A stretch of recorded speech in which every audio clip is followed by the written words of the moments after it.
everyone. Welcome to the SportsGrad podcast, your bite-sized guide to enter the sports industry.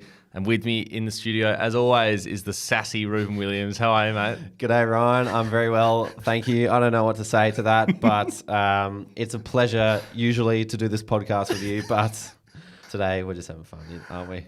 We are. I was thinking, how can I make this a bit rogue to start? And I thought, sassy it's nowhere near you, I will say. But I'm glad it had the right effect. So, how are you, mate? You going well? I'm feeling sassy. That's good. Fantastic. Well, if you want to learn a bit more about who we are, feel free to connect with us on LinkedIn, or if you want to ask us any questions, jump into the SportsGrad community. It's currently thriving. We say that each and every week, but my God, some serious names are joining. Some serious organisations are jumping in, so it's very exciting at the moment. Absolutely, yes. No, jump in, check it out. And a special shout out to one of our members, Anant Veer, who's thrown his hat in the ring to get involved in grassroots football this season, which we absolutely love. And he's joined the Coburg Football Club as the match vision analyst, which is just an incredible role to get your hands dirty in a grassroots club that's going to give you an amazing amount of experience that you can leverage into the future. Yep. So well done, Anant Veer. That opportunity is going to serve you so well. We look forward to following along and see how you go. But if you want to get your foot in the door of the sports industry, or if you're an organisation and if you want to hire some really quality people quickly and easily, or just learn from the best in the industry, there really is something for everyone inside. So get involved in the SportsGrad community. We'll say the Coburg Footy Club is a bit of a factory. They are. Stephen as a party, I feel, is in the SportsGrad community as well. There's a few. I feel like it's a great grassroots club to get involved with. Anyway, that's a bit off topic, but go Coburg. I will say, Rose, before we get cracking any further, we've actually just hit, and this is big news, we've actually just entered the TikTok sphere. This is very exciting. Big news coming from HQ. So if you are listening and you're into TikTok, which I believe everyone is now. I know you're a big TikToker. Oh, yeah, you know me, mate. Massive TikToker. Give us a follow. It's SportsGrad _podcast. You will get plenty of content on, behind the scenes, what's happening with us, but also just some really useful information on what we cover week to week on the podcast. So give us a follow. We'd love to see you in the TikTok universe. Yep. We can't wait to get involved. And it is a universe. It is. It's a different game. So very exciting for us. But let's get cracking in the episode. Before we do, though, a quick message from our good friends at Deakin University. If you're currently studying or you've just finished studying, having a postgrad qualification in sports management on your resume can give you a huge leg up over potential candidates applying for that same role. So if you want to pump up your resume and get specialised knowledge in all areas of sport, take a look at Deakin's postgrad qualifications. Their Master of Business in Sport Management is not one of, but the best one in Australia, ranked at number 1. So add a postgrad to your resume, and that's our tip for the episode. Now, Rubes, big episode today. I've got this question during the week, and I'll read it out now because it came through the community, and we thought this is a perfect question that can be spoken about on the podcast. So I'll quickly read it out. One to answer for the masses. Absolutely. Everyone's probably thinking this. So I'll read it out for you. So it quotes, "The last 2 interviews I've had, I've unfortunately been unsuccessful. The general feedback I receive is that other candidates just had stronger experience in managing people. What can I or others do in the future interviews to negate this? Something they mentioned was that the other candidate has a stronger experience in managing direct reports, as I just mentioned. So how do you communicate your intangibles that others might not have? And how do you convince the decision makers to take that perceived risk on you for that role?" It's a great question. Popular question. Very popular question because, Ryan, I went to Deakin University during the week, jumped on a panel with a couple of postgrads, and spoke to a class down there. Yeah. And I got a very similar question. It was along the lines of, how do I win jobs in sport ahead of people who have got more experience than me? And this is what I said to the class. If you think of the AFL, for example, every year new kids are being brought through the draft system, and they're getting picked very early. They're getting picked from 1 to 150, however many draft picks they have, and they're coming into the club whilst people later in their career are being delisted and leaving. Some of those people who are leaving have seemingly more experience and more talent, mind you, than the draft picks coming in. Yeah. But what those football clubs want is the future player who's going to be the best person in the competition. They want the future best player in the competition to be playing at their club. They want, essentially, they're playing to win premierships, and they want to pick the people who's going to take them to their next premiership. Now, sporting organisations from an administrative point of view want exactly the same thing. They've got their own goals, and they want the people inside the organisation who are going to take the organisation to those goals. And usually those goals take, 5-6 years to achieve. Premiership you can win every single year. So there is the potential for students and grads and people with 1 to 2 years of experience to get picked ahead of people who have years of experience if they can display their potential to be the best long-term candidate for the job. Who's going to be the best candidate over the next 5 to 6 years?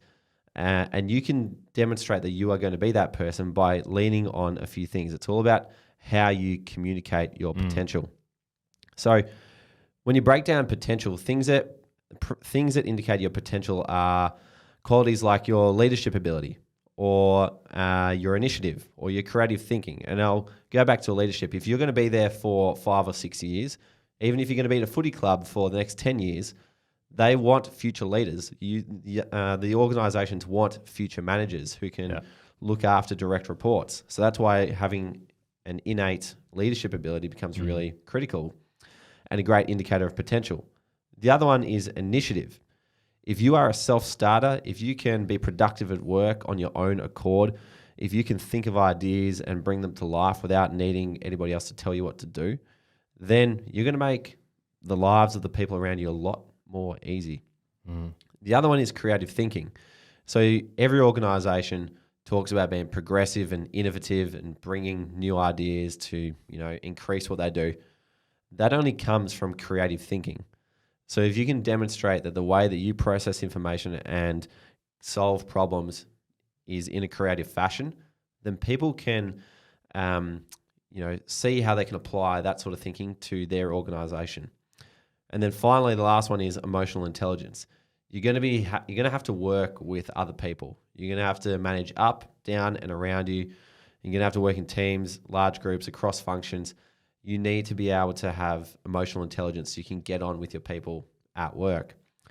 So if you lean on these 4 things, and then if you couple it with previous results, so if you add numbers to the impact that you've been able to create, then you've communicated a very good point about your potential to be the best candidate over the next 5 to 6 years. So that's kind of what's at play here. It's human nature to lean in and reach for the shiny object. You want to be that shiny object. You want to be, gosh, that guy could be so good for us in the future. We don't want to lose him. Sure, this other person who's got 5 or 6 years more experience, it's great, but this guy is a real young gun. We want him to come in. We want to develop him. We want him to take our organisation forward, because the more experienced bloke, he might continue to bounce around and do something else. So you are never out of it if you are competing against people older than you and more experienced than you. But the way that you beat them is by communicating your potential to be the best long-term prospect. Yeah. What I'll also say about this is, how do you think anybody gets their first managerial role? So do you think, of course, no matter what, if someone goes for a role that's a manager position, there's going to be another person who's going for that role who has manager experience. So for someone to get that role instead of someone who already has that experience, they have to have shown their potential, what you've just spoken about. So keep that in mind when you're going for this role. It's like, well, how did anyone get this? How did anyone get their first manager experience? It had to be somehow, and they did it because they were really good at what they've done before. So I think it's about, doing those things you just mentioned, but just being honest, but also really bullish about your potential and your ambition to get there. Because, it's not like no one's ever beaten another manager to a role before. Yeah. If you can display that leadership, initiative, creative thinking, and have that emotional intelligence, then there's no reason why you can't beat someone out for that. Yeah. And like we're talking about the skill of managing people here, but you could do it for any sort of skill that you're being pulled up on where they're telling you don't have enough experience. Yeah. But if you break down what's involved in that particular area, then you'll find that you've been able to demonstrate that in other particular areas. For example, you might say, yep, sure, I've never directly managed someone in my entire life. But if management of people means understanding their workflow, being able to communicate well with them, being able to project manage and make sure that our team is getting things done, then I've done that in a number of different capacities. I've played in team sports where I had to work in a team environment, or I have worked in group assignments as well where I had to manage a project and make sure things were being done before a certain due date. There are other different things that you can kind of leverage to piece together direct management experience or whatever it is that you're falling short on. Yeah. And I think the other thing to remember is, away from the managerial side of this, like every skill is attainable. Yeah. Like every skill you can go and get, you can go and find, you can learn. So, if you can show that potential in you and you can show that you're willing to learn, there's no reason why, you can't do that. And at the end of the day, they're hiring for a cultural fit more than anything.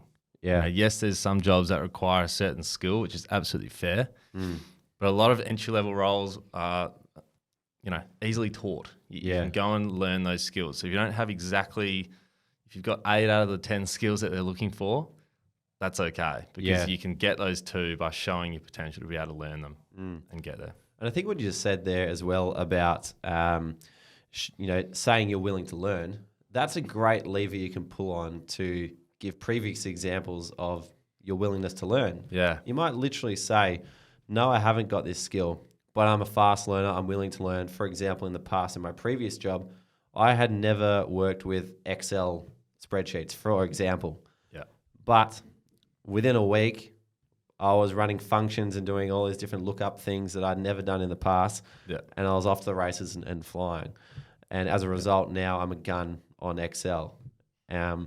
So I think, if you can, that's another great lever to pull on. Just show examples of when you've been able to learn quickly, because that can correlate to what you're talking about. Yeah. It's all well and good saying you're willing to do it, but having the example of when you've done it is just that added, bit of bonus. Yep. Awesome. Great episode, Rubes, as usual. Superstar.